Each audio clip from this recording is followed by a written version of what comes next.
वो तो हजारों साल से हमारी बहन बेटियों की इज्जत लूट कर मारते आए हैं। वो तो मूंछ रखने पर आज भी हमारी युवाओं की हत्या कर रहे हैं। वो तो घड़ा छू लेने पर आज भी हमारे बच्चों की हत्या कर रहे हैं। वो तो मंदिर में घुसने पर, मूर्ति छू लेने पर आज भी हमारे भाइयों का कत्ल कर रहे हैं। राष्ट्रपति रहते हुए रामनाथ कोविंद जी को भी मंदिर में घुसने नहीं दिया कि तुम राष्ट्रपति हो लेकिन दलित हो, इसलिए मंदिर में नहीं घुस सकते। तुम एक को मार लोगे, दो को मार लोगे, 10 को मार लोगे, तुम मारते मारते तुम्हारी पीढ़ियां खत्म हो जाएंगी और भारत बुद्ध की ओर चल पड़ा है। तो मैं उनको कह देना चाहता हूं, या तो तुम जाति उन्मूलन के लिए हमारे साथ आकर जातियों को खत्म कर दो, वरना पूरा का पूरा भारत बौद्ध में बनेगा। तो बुद्ध तो बनेंगे, बौद्ध तो हम बनेंगे। समाज को जोड़ दो, जब ये समाज पूरा एकजुट होकर बौद्ध में भारत बनेगा तो पूरी दुनिया के बौद्ध देश हमारे साथ खड़े हो जाएंगे। तो बहुजनों में से आधे भी अगर बौद्ध बन गए तो भारत के अंदर 50 करोड़ लोग जब बौद्ध होंगे तो अल्पमत में कौन होगा?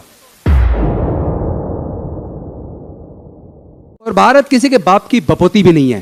अब कोई कहता 50 लाख का इनाम गर्दन काटने पर, उन्हें पता नहीं है। जरा उनसे कोई पूछे भाई किस किस की गर्दन काटोगे?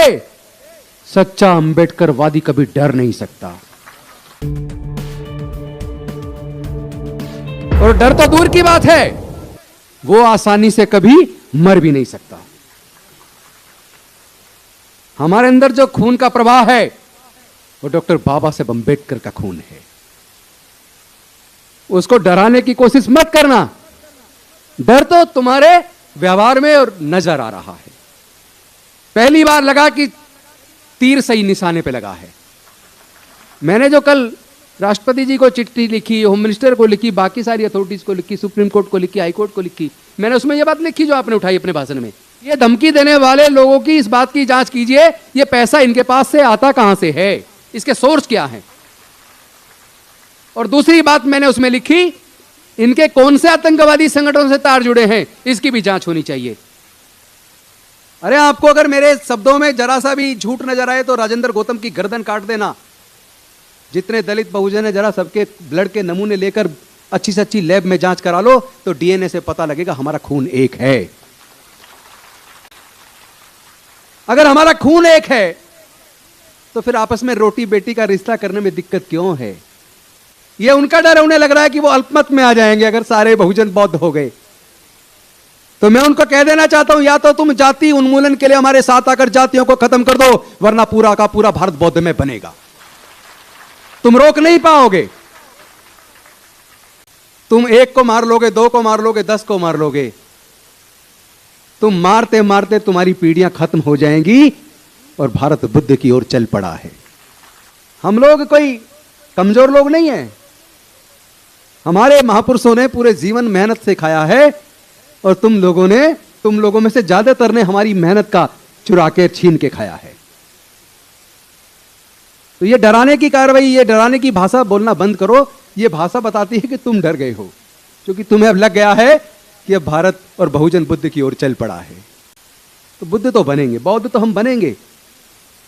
हर वो व्यक्ति जो अपने जीवन के फैसले बुद्धि और विवेक से ले, जो अपना अच्छा बुरा सोच समझ के अपने जीवन के फैसले ले, मेरा मानना है वो हर व्यक्ति बौद्ध है। उनको समझ आ गया डॉक्टर बाबा साहब अंबेडकर क्यों भारत को बौद्ध में बनाना चाहते थे। हम लोग हैं जो आपस में रोटी बेटी का रिश्ता करने की बजाय इन जातियों को जिंदा रखे हुए हैं। और हम में से वो लोग और भी ज्यादा बेवकूफ हैं जो अपने गांव के सामने बोर्ड लगाए, अपनी गाड़ी पे लिखे द ग्रेट चमार, the great Mahar, the great Valmiki. अरे जाति ग्रेट कब से हो गई भाई? विचारधारा ग्रेट होती है, जातिवादी कुछ नहीं है। इसलिए जातियों को छोड़ दो, समाज को जोड़ दो। जो लोग 22 प्रतिज्ञाओं की ऊपर की 3-4 प्रतिज्ञाओं का विरोध कर रहे हैं, मैं सच बता रहा हूं, विरोध करने वालों ने 22 प्रतिज्ञाओं को पढ़ा नहीं होगा। उनका क्वेश्चन था, क्या ये 22 प्रतिज्ञाएं जो 14 अक्टूबर 1956 को डॉक्टर बाबा साहेब अंबेडकर जी ने उस वक्त अपने लाखों अनुयायियों को दी थी और उस वक्त दोहराई गई थी, क्या ये 22 प्रतिज्ञाएं आज भी उतनी ही प्रासंगिक हैं जितनी उस वक्त थी? मैंने लेके 56 से बाद का, चूंकि 56 तक तो बाबा साहेब का हो गया, 56 से आज तक की जितनी बड़ी घटनाएं हमारे साथ उत्पीड़न की घटी हैं, उनका हवाला देते हुए, और इंद्र मेघवाल का, हाथरस की बेटी का, प्रतापगढ़ में मूर्ति छोड़ने पे हत्या का सारी घटनाक्रम देते हुए, और पुरी के जगन्नाथपुरी के मंदिर की घटना है कि राष्ट्रपति रहते हुए रामनाथ कोविंद जी को भी मंदिर में घुसने नहीं दिया कि तुम राष्ट्रपति हो लेकिन दलित हो इसलिए मंदिर में नहीं घुस सकते।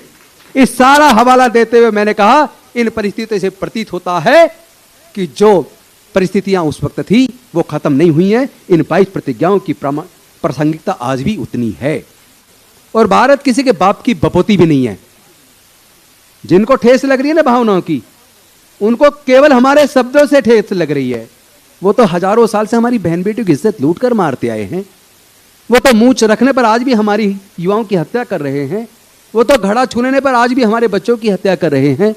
वो तो मंदिर में घुसने पर, मूर्ति छू लेने पर आज भी हमारे भाइयों का कत्ल कर रहे हैं। मतलब आप हमारी हत्या करते आ रहे हो हजारों साल तक, उस दर्द का तुम्हें एहसास नहीं है और हमारी 22 प्रतिज्ञाओं से तुम्हें दर्द हो गया।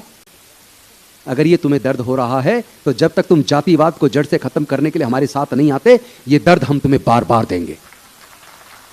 जातियों को छोड़ दो, समाज को जोड़ दो। जब ये समाज पूरा एकजुट होकर बौद्ध में भारत बनेगा तो पूरे दुनिया के बौद्ध देश हमारे साथ खड़े हो जाएंगे। और बहुजनों में से आधे भी अगर बौद्ध बन गए, आधे भी, तो भारत के अंदर 50 करोड़ लोग जब बौद्ध होंगे तो अल्पमत में कौन होगा? कौन होगा अल्पमत में? वही होगा जो हमें डराने की कोशिश कर रहा है।